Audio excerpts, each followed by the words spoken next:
I feel like you're the type of baker who bakes to get other people fat and diabetic. How's everyone's day going? Not too shabby. How's yours? Good. Busy for today, but that's okay. Good. Chip has PJs. Oh, I got matching PJs actually. They're en route to That's my cute. apartment. I got Eric new PJs and he's loving them. They're so soft. I I, love you know what I learned about PJs is what? the reason why pajamas first started is as like something to protect your children because most pajamas have to be fire retardant, right? interesting. Like there's Why are they lighting themselves on fire? it's not necessarily Little like it's not for that. It's like for like obviously like home fires and stuff like that to Obviously. protect the kids. But like I was Yeah. like, I didn't realize that pajamas like were badass. I always hated pajamas. I thought they were stupid. I was like, just wear like grungy normal people clothes to bed, like sweats or whatever. But like Eric's always been a PJ person, and he told me that like there's a reason why pajamas are pajamas. And I was like, Interesting. Well, I now just wear my underoos. I just don't know. wearing. I don't like wearing too many clothes when I'm sleeping because then I'll sweat everywhere. It's not it. I need Mm-hmm. more water and then I'll be ready to go. You're good. He was yelling at me because like we keep our house at 40. 40? Or sorry, 60 during the night, which is Like, still cold, right? And I was like turning on the bedroom fan, and he's like, "Why are you spending more money to cool the house even more?" And I was like, "Good point." So I got yelled at for turning on the fan. that's okay. It's 71 in my house right now by the heater, and I still sleep with my AC on. So I get it. It's still in the window. I use the fan of it. I like the noise. Okay, yeah, yeah, I get you there. I get you there. No, I thought it was really funny. I would keep it at 60 because I don't mind if it's colder because you can just snuggle in. That's real cold. I was gonna say that is It was real. cold. That's icebox. Yeah, Hmm. I think 68 is the do not lower. Yeah, well, I'm a cheap bitch. Agreed. Agreed. That's fair. My landlord pays for that. Oh yeah, I am my Oh landlord, my so God. Chip almost fell off a couch. I was watching him do that. Shippington. Report. Ah. Well, I think he knows that like shit's happening because I threw out all my pillows. So the couch is just like the couch with his toys on it, and the pillow's gone off his chair, and he's like, what is actually happening? So Yeah. Dude, I overcooked this burger. I'm pissed. I'm like, okay, so I'm a cold blue steak bitch if I'm eating like steak, but like burgers are medium rare. That's like acceptable. And like I overcooked this bitch and I am not happy about it. You would never want me to cook a burger for you then. Like, do you like it well done? Are you like Oh, a turkey pack. Grandma Laura? Ugh. honestly, Well done. I don't know. I feel like it's like a Jewish thing, maybe, because like my whole family has always been like that. Mhm. And I don't know if it's good. I don't know. Are you For saying Jewish people are bad cooks? I'm saying that they like their meat They well like done. bland food. I don't know. I like it bloody. It was like what I grew up. Well, that's it. Is that like everything being kosher and things like that? I don't know if that coincides with because like I Mhm. grew up with it was always well done. Hmm. Mm. So I'm used to that, I guess. I don't want it like Stop mooing, it. but I need a little blood. I need some moo. Not for my burgers, for my steaks. For burgers, can Yeah, be medium rare. steaks. But Yeah. it's interesting, Laura. I didn't realize that. I'm Yeah. honestly talking out of my ass right now. I don't know if that's a thing, but I mean, that it was could be. It's kind of like so you don't like burgers, you like meatloaf. You like it well done. yes. Yes. Um, how are your Thanksgivings? It was good. It's good. I That was a liked lot being of fun. home. How was your Were family, Meg? Are they happy to see you? Yeah. Yeah. They're not happy that I'm taking the dog to Dubai, but it's my dog. Yeah, weren't they gonna watch them? Wasn't your mom gonna watch them? Yeah, but after like being there and seeing how they are, like it's just not I'm not saying they're not equipped to take care of him, but like I go on shit ton of walks with him. He's still Yeah. a puppy. Like he needs to be around like younger people, more active people, Hmm. more puppies. Um, and he would just be going to the office with them every day, and I don't like that. Like, I just want him to have a happy little life and be with me. Yeah. So I'm taking him. It's gonna be a process, That's but good. I'm taking him. Well, That'll be you good. approved already, so like I feel like the hard part's done ish. Kinda. You gotta travel Because though. we'll travel, hopefully, fingers crossed. I bought my ticket to the UK, and then fingers crossed he gets approved to fly in cabin with me. And then from the UK, we have to buy our ticket to Dubai, and to go into the UAE, he has to go into cargo. So I have to get like the crate for him. I have to call the airline and say like, "Hey, do we have space for my dog on cargo?" And like his ticket alone is like 500, $600. So I'm like, so Whoa. yeah, it's a process. It's a fucking process. Like, if you hire like a US, I looked at one because there's a company out of Tampa who will ship your dog, like, cargo and all that for you. Fucking 6K. And I'm like, nope, Bitch, So, just put me in the cargo. Get me a cage. I'll go to Dubai for Bjorn, 500 just bucks. strap them on you. Baby Bjorn. He'll be perfect. Oh my God, I don't know. Put a sweatshirt over you, like an oversized sweatshirt. Yeah, that would work. A diaper on Chip, and if he has an accident, it's fine. Yeah. Yeah. I'm just happy that Tar will be with me for the second leg of the trip when I Oh do yeah. have to put him in cargo, because I'm gonna be freaking out the whole time. And yeah, it's gonna Yeah. be fun.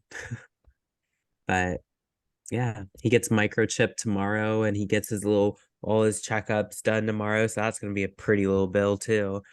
It's just it's expensive to move out of the country, y'all. Yeah. Didn't know it.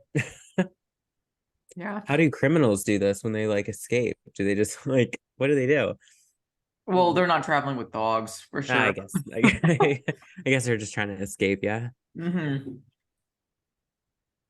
How are you Yeah. feeling with your mini cut, Ash? Hi, Charles. It's going. It's going. We're at that stage where you're like still fat bodybuilding standards, but like are flat in the gym. And like Uh-huh. strength is kind of like hanging on, and you're just kind of like one day at a time. But I'm feeling fine. It's just like I said, it's that stage in dieting where it's just kind of like, God damn it. Yeah, I hate that. It's part of it. It's part of it. This is where characters build, right? Because like it's no longer fun. It's like, yeah, clothes don't fit right anymore, which is fine. But like again, like the gym isn't as fun, and like food is lower. And so it's just kind of like you're just hanging on. But this is part of it. And I'm happy to be here. And at the end of the day, I chose this, right? So that's like at the end of the day, the important thing to remember. But it's going and I'm good. I give you credit. Honestly, I've never done a cut to the extreme that you're doing Mhm. other than prep. This is good for me. It's good for me because it reminds me that this is all a choice, and it reminds me to be creative with my meals, especially when food gets lower. And so I'm like eating vegetables I wouldn't normally eat, because obviously when you're like deep in off season, you don't want to eat vegetables as much because you're just kind of like sick of food. So like I'm making stir fries. I bought a Ninja Creamy because Eric's favorite date is ice cream dates. And I know that I'm going to be in prep next year. And so I bought the Ninja Creamy because I want to be able to make him ice cream, but I also want to have dates with him. And so obviously with the Ninja Creamy, I can make like diet ice cream so we I can like have I have time one as together. well. Say again? I have one as well. Yeah, I'm actually having a blast with it. It's fun to try new things, and sometimes they work out, sometimes they don't. And it's just, I like kitchen gadgets because I like being creative. So it's the holiday season, so I'm making pies, I'm making cookies, and it's fun.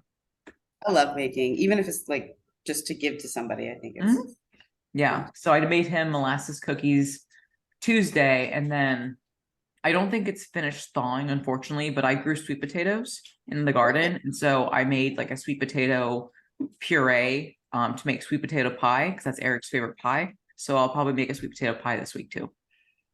Do you put little marshmallows on top of sweet potato pie? Like sweet Um, potato casserole? Normally what I like to do, like the first time I made it, I didn't. But what I'll do this time is, since I had leftover pecans from my pecan pie, I will do a like molasses brown sugar pecan topping to do that. I'll see if he wants me to put marshmallows on it, but sometimes like Yeah, he just went.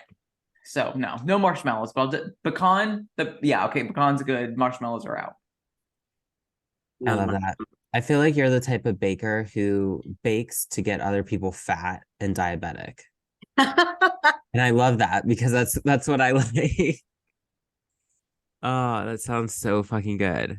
I just love being creative. And like I don't do I know. recipes, right? Like I'm not like I'm on Google looking at I don't fucking know Like all recipes. Pinterest. Like no, it's just because I've always been baking and cooking since I was a kid, so I just know what works. I know what doesn't work, and so everything is everything is a one hit wonder when it comes to my cooking. Best way to do it. I know I like the type of cookie dough that you just slap on the baking sheet and you pop them in the oven. Yes. That's my idea of baking. Catch So, it raw too. or you buy it or raw. Yeah. Yeah. Speaking of, do you guys grow up with the oh, is it Pillsbury, I think, where it's like they either do the Halloween cookies or the Christmas cookies with Yeah. either Santa or the Eric's Yes. never had those. I was Tar like, hasn't either, but yo, he's not those are American. Sugar cookie. So bro, they're banger. They're I can eat a pack of that. If I get salmonella, fuck it. dude, Oh, fuck it. They're oh, it's so so good. good.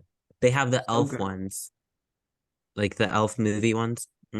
I love it. feel like you I could always those are just bomb. They're better They're the than they best. need to be. They're better than they need to be. Yeah.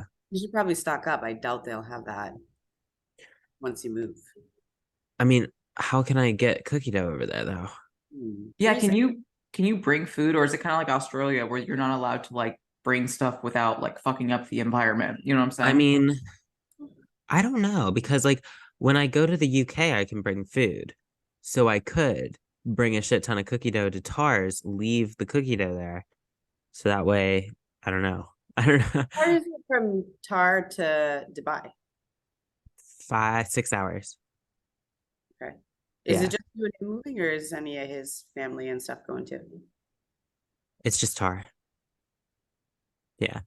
So his brother, I think, is gonna come out and like visit for a few months, but and I think the plan is for him to eventually move out there, but not yet. Um, yeah, his mom will be there, obviously, at the family house and all that. That's So it's nice. just Tar and moi and Chip. And Does Chip. he, does he work in person training too, or no? He's full Mm-mm. time. But I probably will be going back to in-person training, maybe. We'll see how prep goes, of course. But personal training there could pop off. So Yeah. Mhm. I might. I might. Not to mention that would also open floodgates for more online clients too. Yeah, definitely. So, and that is the plan. That's But I'll what I be training out of Binus. That will be my home gym, which is crazy. But Nice. I'm excited. You have to send us pictures and I will. can you send me the link to the gym? Yes. Do you not know what Binus is? Have you ever Right. seen it? Mm-mm. I have potato blood, which means I'm uncultured. Where are you guys? That's like the mecca bodybuilding out there. Culture me, mommy. I will.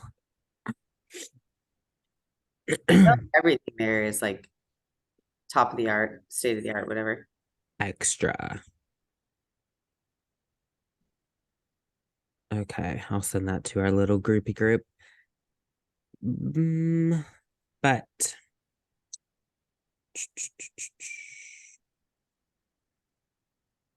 did you buy me something from a smoke shop? That's my Christmas Yeah. gift from you. Yeah. Okay.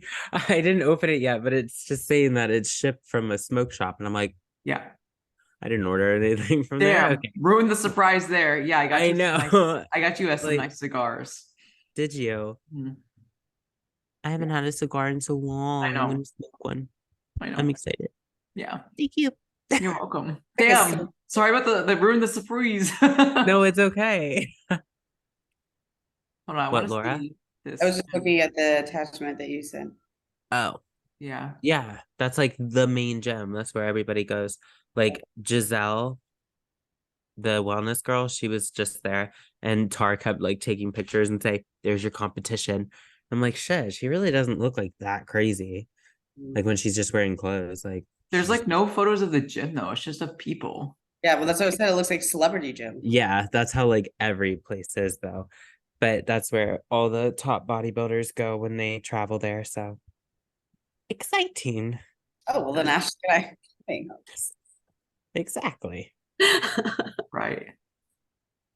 That's right. But why don't we dive into our topic today when it comes to like when is enough enough? And I don't know if you guys ever experienced this in terms of like your health journey, your fitness journey, but I think we've all had definitely obsessive tendencies, especially with our eating disorders. But I don't know if you guys ever experienced like anxiety and just sheer obsession when it comes to health. And I mean, when it comes to specifically for me, my problem was food, but I know other people like, I know Meg mentioned the whole Tupperware thing about like eating out of like glass Tupperware, but like, have you guys ever had like such an obsession with like health where like it drove you bonkers?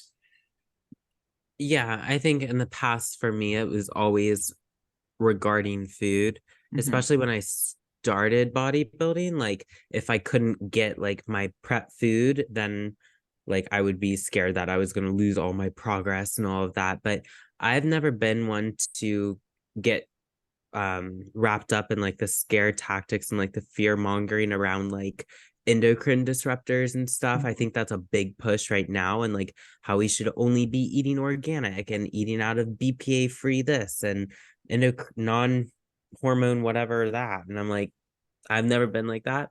That hasn't stressed me out, but Hmm. it was like big with like food in the beginning for me.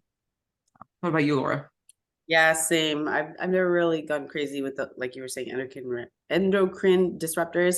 Definitely food quality at one point though, when I was having the bounce around to all of these different specialists when I was having Mm, autoimmune issues, that like I could only eat organic, absolutely everything, and nothing that was artificial, this or that, and like it was making me nuts for sure. yeah. Yeah, for me, it was like the deep orthorexia where like everything had to be whole foods, no processed foods, Yeah. organic, like Whole Foods and Earth Fare, where like my grocery bill went from like the same amount of food, we get triple the cost type of deal. Yeah. Yeah. I do use like non-endocrine disrupting products, but it's not like I made a big push for it. It was like I said, after I ran out of fucking like, I don't know, Tide detergent, I just bought the like paraben sulfate free dupe or like whatever. Like it's not like I like freak out about shit like that. It's just like, well, it's a little bit more expensive, but like if it's, something that I can afford and it doesn't like put Eric and I like out on our ass, I don't Yeah.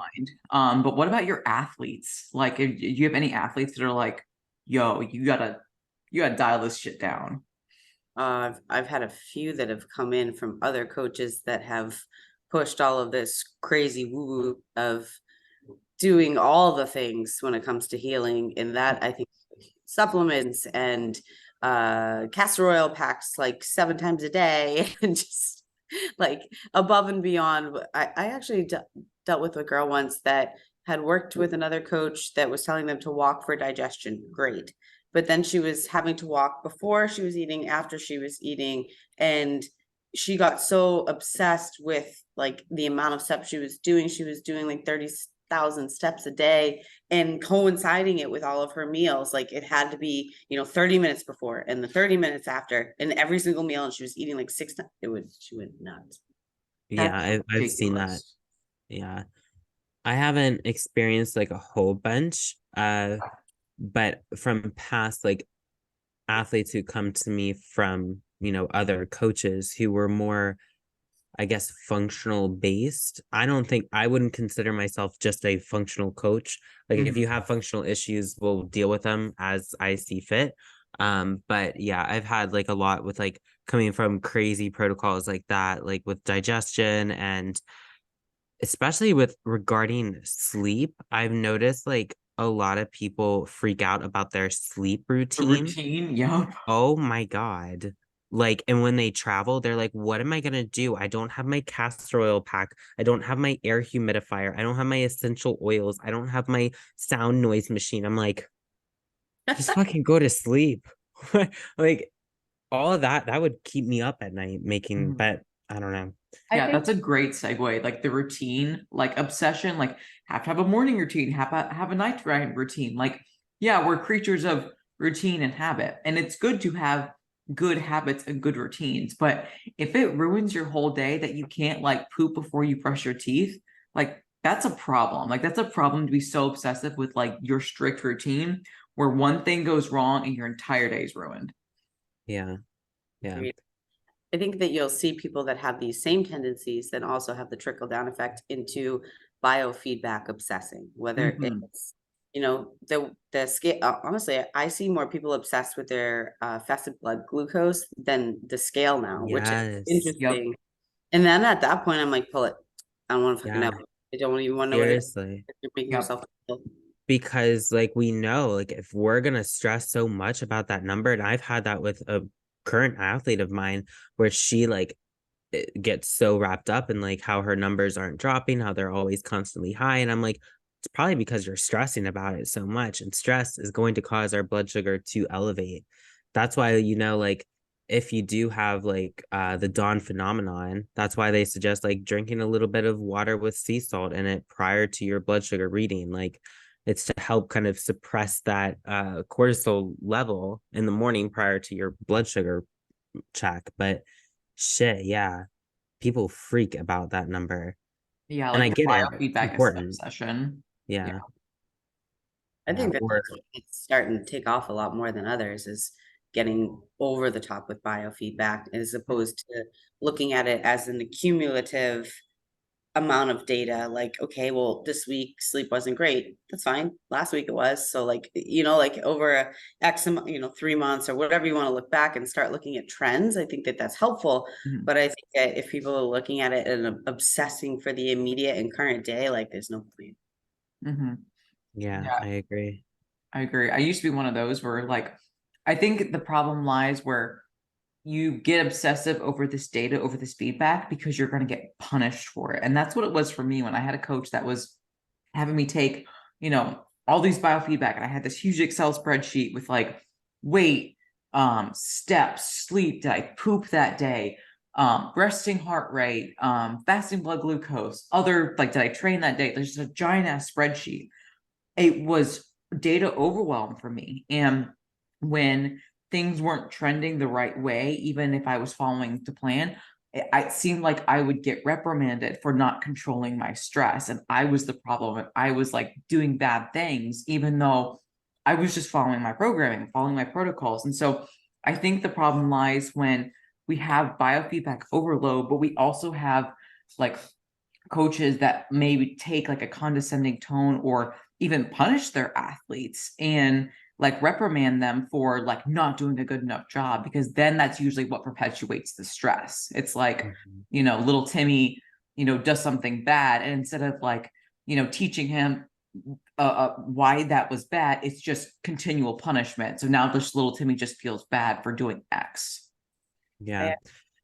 And I think that's actually an issue in the coaching industry right now is that we're so obsessed with how like intricate our tracking our Google Sheets or whatever can be. So it Mhm. looks like we're providing this crazy top-notch service. But if it's causing so much stress in our athletes, like, and you don't understand how to coach that athlete without your spreadsheet, like, what are you doing? Like, we have to get back to the basics with some people. Like, some people just need to like know how to like eat a handful of berries instead of like measuring it to the gram or something like that, like get back to the basics of some people. I think with like, competitive athletes, it is very important to, be kind of meticulous with our tracking. But if you're only coaching like a lot of Gen Pop people, maybe they don't need to track like every biomarker like that, to a T. But Mhm. Yeah, I agree. I mean, not every athlete of mine, we all track different things. Like yeah. some athletes, if they're like a functional health case or they're a fertility case, we'll do BBT. Some Mm-hmm. athletes, we just do resting heart rate. Athletes that are enhanced, we'll do blood pressure and fasting blood Mm-hmm. glucose, but not every day. For crying out loud, not every day. Like a few times a week, at least once a week for me. Like again, it's for me to see trends. It's not for me to punish you. It's not for me to just have like more things for you to track. It's just like, I want to make sure our innards are good, especially if we're using gym candy.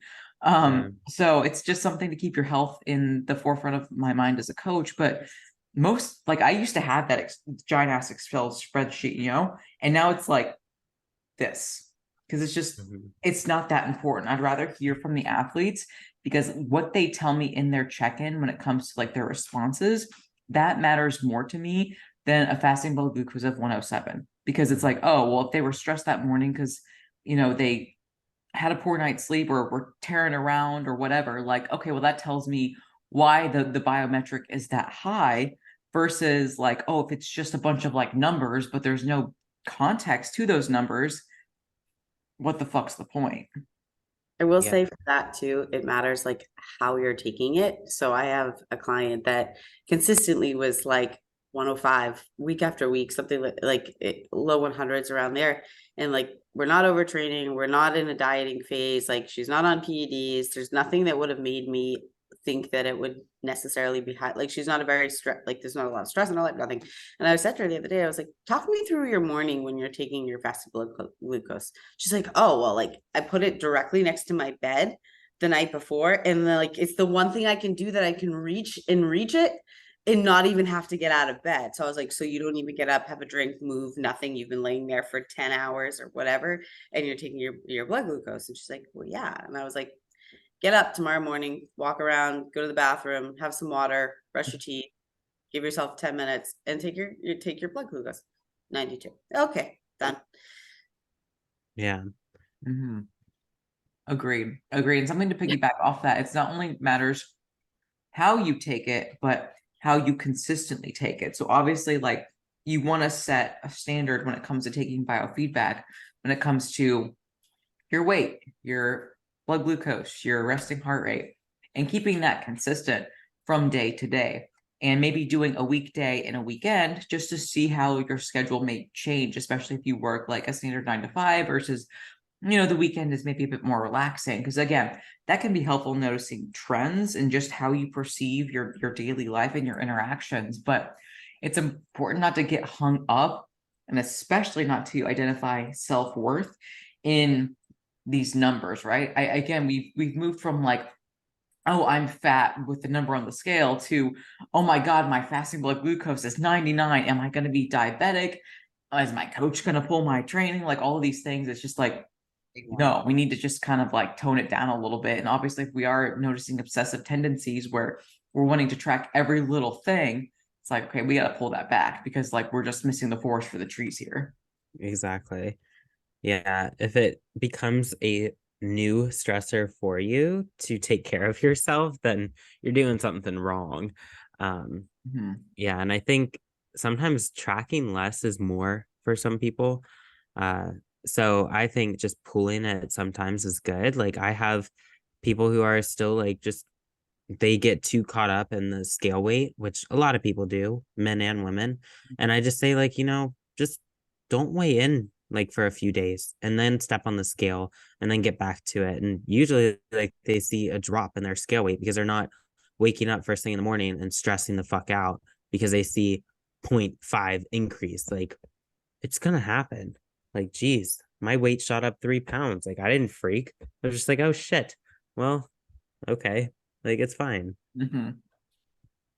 No, that's good. That's good. Like 0.5, that's like a poop. Seriously, like, maybe you just have to poop. Like, it's all good. It's all good. But no, mine was because I had shit sleep and I have a little sniffle. So Mhm. obviously my weight is up a little, but it's good. Yeah. I think that also kind of brings into a topic that Laura wanted to talk about, where it was like, kind of ties into like biofeedback, but health obsession when it comes to like, if you have a tickle in your throat and you're like taking a whole Mhm. week off the gym because you think you're getting a little Like that eye hypochondriac. roll, that eye roll, Laura. No, take it away, Laura. I know that was bugging you. Oh man. So like, I get wanting to rest and recover and be on top of your health and whatnot. But if you are an athlete, you have competitive goals, you're even a lifestyle athlete, like, you have to know the line of demarcation that I'm fine and I have a little sniffle or a tickle in my throat, I'm gonna go about my life. In the difference to, okay, I'm actually sick, I need to recover, I'm putting other people in jeopardy because I could get them sick. Like, there's definitely some common sense that goes along with that, of being able to judge that. And not to mention, if you're in the position you feel like you're getting sick, is that going to still enable you to train on a different day? Like, are you at the end of your week, have you been procrastinating to get done what you need to get done in that situation? Like, your ass should be going. I think that also being able to prioritize having a good setup for when you're training, when you're doing your cardio, even when you're like meal prepping, all that type of stuff. So like, you're able to be successful in your journey. Like, there is definitely some planning that needs to go into it. Don't wait to like the last second to get, everything you need to done. Yeah, for real. And I mean, kind of tying into that, I dealt with this with a past person in my life. Um, like the second they get sick, they rush off to like urgent care and shit. That shit is Oh, not wild to me. That's too me. expensive. Fuck that, man. Like you have a little tickle in your throat, go cough it up. Like you're good. You're good. They Like get like drink a some Z water, pack move or your body. whatever. Is that what they did? They get like a Z pack. Yeah, yeah. I had oh yeah.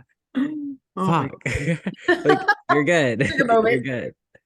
No, Oh my God, man. that's so funny. I mean, granted, there are some things that like we are not saying that like if you are sick to go train, but like No, there's yeah. a difference between like having a tickle in your throat because like for example the weather changed, right? We all experienced that like weather shift where it was like really really hot and then it got like cold, right? And we all kind of feel like that's fine. It doesn't mean you're getting sick, right? But if you are feeling run down, you are feeling like your eyes feel heavy, you swallow your spit and it hurts because your throat is getting super sore. Okay, those are signs of like a sinus infection. Then you need to stay home because you're contagious, you're feeling sick, like you don't need to be training because that's stress on top of stress. This isn't necessarily related to being sick per se, but biofeedback related. This is something that I had a lesson learned the other day. Is it was going to be a training day, and I slept like absolute butthole, and I had like really bad like stools that day. They were super loose, and my dumbass still decided to train. I got 2 exercises in and I was like, this is not happening today. So I did my cardio and then I went home. But it was a lesson learned where I was like, I had no business being in the gym. And I definitely pushed when I should have pulled. But that's one of those things that you have to balance between, oh, I have like a little tickle because the weather changed versus like, oh, I'm like super stressed out because I'm dieting. I didn't sleep well. My digestion's fucked. Now let's Mhm. go train. Because that was just stupid on my part. Yeah. I think I think it always happens around this time of year, with like just the weather change. Like there's a cold front here in Florida and like I'm whipping out my Uggs and my little fluffy jackets, Chip's walking around in his PJs. Like it's just like you can't freak out and stress every freaking winter, you know? So I don't know. When I'm sick, I trust my body's gonna like heal on its own time. If I'm sick, like yeah, I'll stay home, but I'm not gonna freak out and like get on telemed or anything and go to urgent care and get a Z pack like for a cough or a I sniffle. don't like want to leave my house. Well, I'm not gonna Exactly. bundle up to face the elements just for a fucking Dude. Z You pack. probably end up more sick in that situation. That's what Yeah, remember when my finger blew up, so I went to urgent care for that, and then I ended up getting freaking COVID because I was at urgent care. exactly. Yeah. Like I'm too lazy for that. Like Hmm. I ordered salt earlier, Instacart. I got salt because I didn't want to go to the store. I'm not sick. I just have a sniffle. But Yeah. like I couldn't be that person who gets in my car when I'm actually sick, go into urgent care, like or not even actually sick. I guess if you're actually sick, you should probably go. But Eric's the one that makes me go to urgent care if it's like urgent because he knows I yeah, won't go to the doctor. I don't even have a GP. Like I don't. It's just I like don't either. I don't either. just not important to me. Yeah, I don't get sick, and if I do get sick, I'll go to urgent care. But like, yeah. it's just one of those things where it's just not that big of a deal. I'm Hmm. not gonna make a mountain of a molehill. The only time he made me go was like when I had that vertigo thing because we thought it was my heart like failing. And like that's a valid excuse, but I was still fine and I still trained. So, Yeah. what do you do? Yeah. Yeah. Ooh, oops.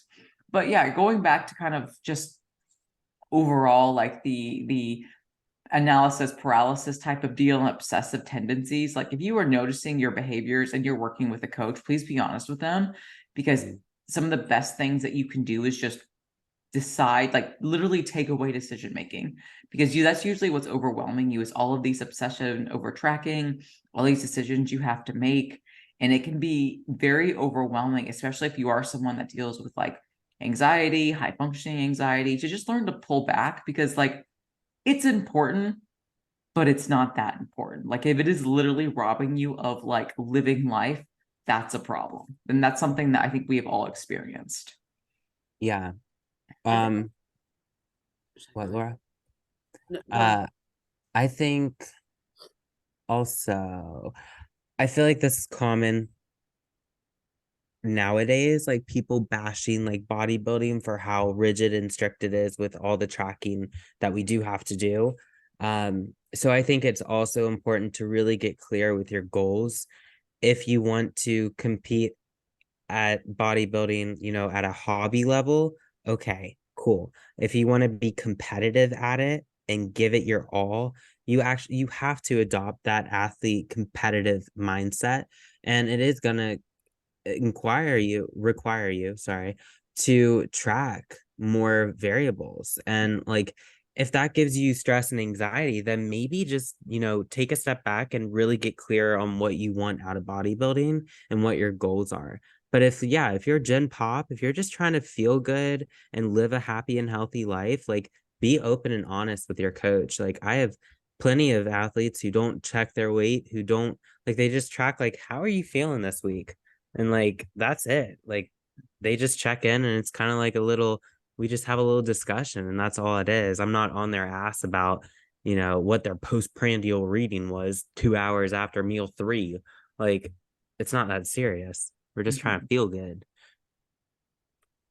I think that can apply too for competitive bodybuilding in some sense, because you're when you're doing a prep, for example, you're going for a look as opposed to a set scale weight. Like it's good to have as far as like gauging maybe down the line or whatever. But I was almost considering doing this myself, because like I know I get in my head about towards the end of a prep when my weight is going one way or another, or maybe not changing, that it definitely adds stress to the already stressed bucket, to see if I could navigate it without taking my weight. Because I think that you Yeah. probably said in kind of Yeah. experiment with it. Dude, like what? Samson? He never weighed in. Yeah. Samson's an open bodybuilder. Why am I weighing in as a wellness bitch? So like it's cool. It's fine. It's What fine. I feel like when you have that like deep like prep goggles on, everything like that's what happened to me this Yeah. last prep, trying to do wellness, and then I was seeing my weight consistently drop. And like I knew it was dropping, I could fucking tell looking in the mirror, but like it just made me feel worse every time I saw the scale going down, because I'm like, I'm supposed to be bigger. Like, what the fuck? Do I even do it? Like, Mhm. so Hmm. that'd be an interesting experiment. Yeah. Have we talked about how this is totally going off topic, but since we're saying wellness and weight, have you seen like people say like, oh, women categories need weight caps and shit? We talked about that, yeah? No. Like how it just wouldn't work because we have fake tits and menstrual cycles. The only woman's category that's weight is women's bodybuilding. Yeah. And I Yeah. think that's how it should remain, personally. Mm-hmm. Yeah. You definitely That's see such a, big fluctuations in weight for wellness competitors. That's for fucking yeah, Yeah, sure. that I would wouldn't be able to that do would it. suck. Yeah, There you may would not be no fine. way. I'm 207. Hmm. Like I'm a big bitch. Like that's not working. Hmm. But yeah. I would hate that. I would hate that. Hmm. I don't even know how they would manage that, because it's by height and weight. Hmm. Hmm. Yeah. I feel One like more. women are we're literally too different in our body structures to be able to make that make sense. Yeah. Mm. Yeah. And what if you get bigger titties next year? You know? If Do you you, subtract that? Like this is this just this tit weighs like how do you do this? Put it on the scale. Like I don't know. Get a titty scale. I love that. where like Yeah. the CC conversion to weight, please.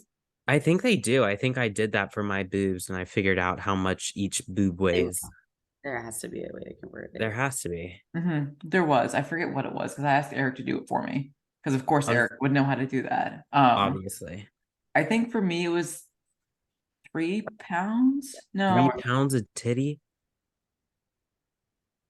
it sounds like a lot, but like it. So that's about right. How much So do my tits weigh? We figured that out. Remember when I ordered the silicone, whatever the fuck it is? Silicon. I could never say it properly. Silicon It Valley was shit. yours were also 350. I was 340 cc. Okay, so I'm 350 and it was like 3 pounds. Yeah, so okay, 3 pounds.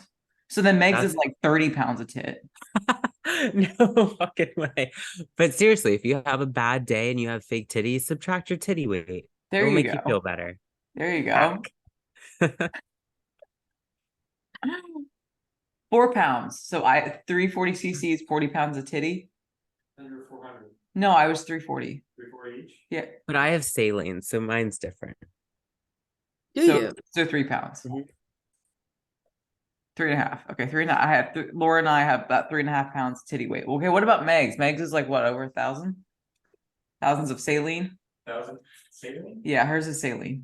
Then they're each 1,000? They're each 1,000. Then it's 4.4 pounds. 4.4 pounds. 1200. Damn, you get 1200 cc. 1,200 So, cc's. above that to 10 pounds of About 5 Compared- pounds. Okay, so Meg's got 5 pounds of titties, and Laura and Ash have the 3.5. Wait, I'm glad we 5 figured that per out. tit or 5 total? 5%. Per Yeah. tit. She's Yeah. got 10 pounds of titty. So I'm not really Oh, 207. 5 total? Yeah. Oh. because hers are Oh, 5 total. That sounds more accurate Oh, because like I he's don't saying feel like I'm saline holding is 10 lighter than pounds. silicone. Yeah, That makes sense. that makes sense. 10 Saline pounds. is just water solution, yeah. Cool. Oh, this podcast took a surprising Health surprising hack. detour. But also that kind of ties into the podcast though, because people got really freaked out about breast implant illness. That Oh was my a big god. thing. Yes. Like, Dude. so I actually had this friend who she has an autoimmune thing, and she was kind of like up there with kind of like the whole realm of what we're talking about. And this was right when I was dealing with my depression and insomnia by being overworked. But she was wondering if the gals, fuck you, Charlie. We're so professional here. But she was literally talking about, she was like, well, do you think your depression could be caused by your boobs? And I was like, No, I'm just fucking how can you be sad. depressed with how perfect these are? Seriously. Like, are you fucking serious? Like, get the fuck out of here. I love my Tits are a cure for depression. literally, like, oh my god, these are perfect. I'm not a And doctor. you are a Well, doctor. Not that doctor. Not that one. Oh god, that's awesome. But yes, the breast implant. Like, I am sure it maybe exists for some Yeah. people. Sure. Especially the old implants. Yeah. But shit has come a long way. When You know? I had did you have a ruptured implant too, Mike? Is that just me? I don't think it was ruptured. It just laterally displaced into my fucking armpit. So they were That like hurt? here because I was fucking benching 205 like with fake titties. I'm like, well, why are you doing that? But My tore it literally in half, like down the center of it. And I definitely felt like dog shit when that was taking place. And that well, was yeah, I mean it's silicone leaking into your body. when I had not known about that. I thought I had the whole, well, technically I was getting fucking poisoned because as soon as they took Yeah. it, I felt better. I mean, it is a did the- foreign object. It Oh. is. You're taking the risk, but don't hate on the titties. Mm-mm. Now you know though, if you do feel like shit and you get implants, you get an MRI. Because if I True. had done that, I wouldn't have had to go through the crazy process that I did to get my insurance to cover the removal, because you get them to cover the removal and replacement if you have a ruptured implant. Dang. That's what's up. That's what's up. Hmm. I know that we can write off our breast implants for taxes because it's part of your body for your marketing. Because strippers can do it. Yep. Well, I flaunt my Oh my god. so this is great. And I also found out I have a crooked septum. Do you see that? If You have a I what? just say I have a crooked septum, you see that? It like, Oh yeah. yeah, it's not from cocaine, but I was just born that way.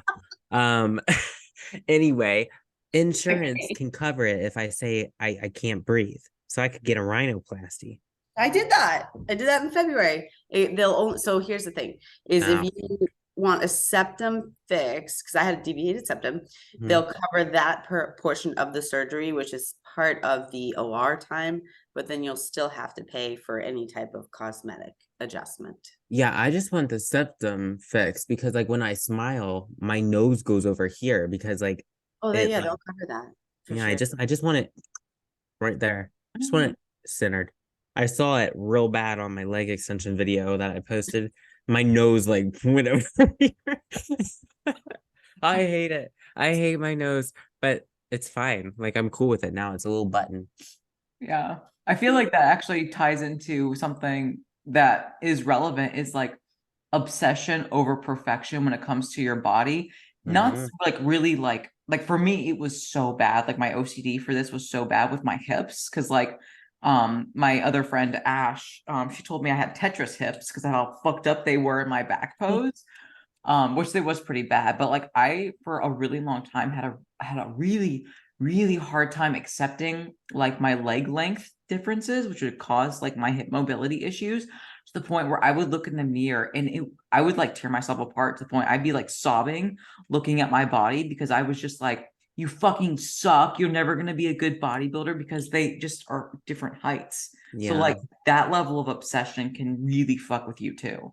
Yeah, and I've seen it with like wellness girls. Like I know that Alexis Adams girl, she has like hyperextended knees Mhm. and she has to pose a certain way. And I know that that has caused some stress for some people that I've worked with. Like they Mhm. can't pose like the correct way. And I'm like, you can still make it work. Like you have to just modify it to your body. Like Mhm. but no, I understand that. Like, especially, have you ever had athletes that struggle with a lot of like knee valgus when they just cave in constantly? And we continuously, do refinement exercises to build up like the glute medius and Yep. help to kind of push that knee out, so to speak, and teach their body those mechanics. But like, Mhm. it still just doesn't click and they obsess over it. And I'm like, just fucking train. Just Yep. just fucking train.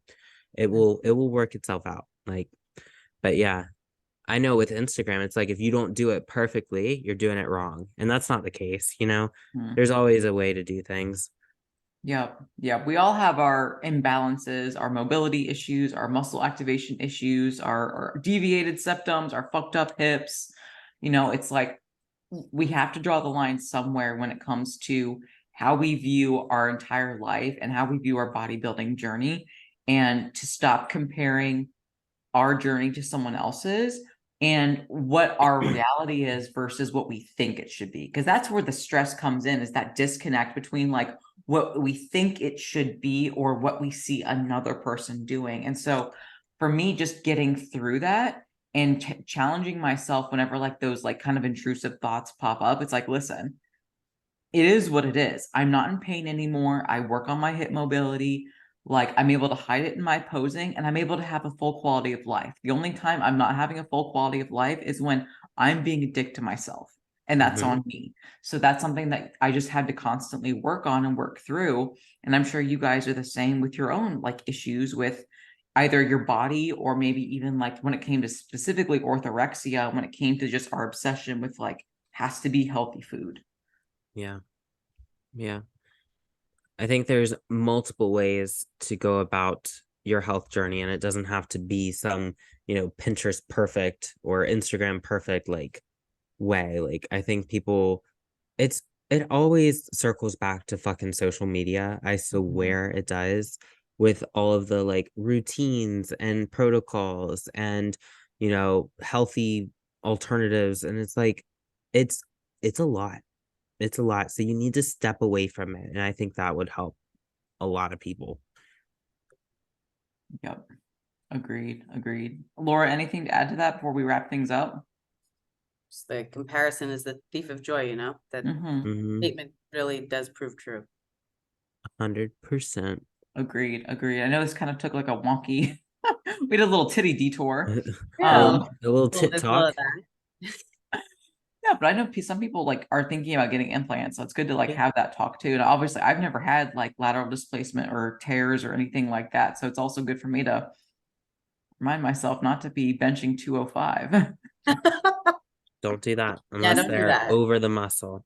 Don't do that. Don't do that shit. No, I am doing pull-ups now though, because I wanted to just like do Oh, some today. pull-ups. Yeah. So that's been fun because like I've never been good at pull-ups. And so I was like, oh, Yeah. because you suck at pull-ups, you're not gonna do pull-ups. And I was like, okay, well, that's a shit ass excuse. So started to do pull-ups again. And you know what? They actually feel pretty good. So Do they? yeah. That is one thing I cannot do, hanging leg raises anymore after my last boobie implant surgery. Mhm. Because it stings. It like stings when I'm holding overhead and I'm like, nah, nope. Yeah. So, Well, but you don't yeah, need to be training upper body anyway, so you're kind of fine with that. I'm not. I'm not. She's like, I'm not. I'm just RDLing 635. I RDL I a think it's thousand it's pounds. going down. I feel like my upper's going smaller now. So, Do you? well, it's because I'm off cycle now, so I'm not holding as much, I think. So it's looking flatter and I'm like, "Oh, okay." It's actually making me feel a lot better because I'm like, "Okay, when I diet down and I'm on cycle, obviously my body's not going to look that fucking jacked. Right. I'm going to look like this, but leaner." So, I have high hopes.